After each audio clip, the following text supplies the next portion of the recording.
The reasons behind Maddie Brown Brush's estrangement from her father Kody has been shrouded in mystery over the past season of Sister Wives. On a recent installment of her podcast, the pregnant mother of three clarified her father's inability to handle criticism and his anger issues played roles in her decision not to have a relationship with him.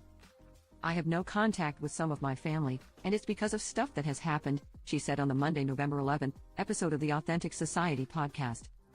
Kody doesn't have any respect for boundaries, and you have to play by his rules, and I just don't care to do that. My dad would get very angry when I'm a straight shooter, she shared. You ask me a question, I'm going to tell you what I think. And he would get very angry when I would be like, I don't know why you're surprised here. And so that was one of the reasons that I went no contact, because it was like, he didn't like a mirror being held up. Maddie said there was just a lot of anger when they had these conversations, because Kody would insist what she was saying wasn't true. And I'm like, it is true. I know this firsthand, she explained to her listeners.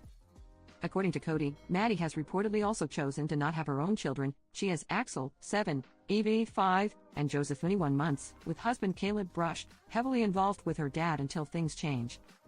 I always get messages from people who are like, you should just forgive your dad and respect him, she continued. And I'm like, I don't think you know what you're talking about, because your experience with your dad could be very different than my experience with my dad.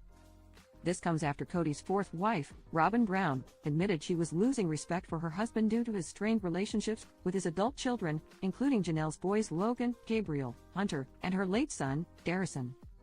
I was putting pressure on Kody to work on his relationships with his kids, Robin said in an emotional confessional that aired earlier this year.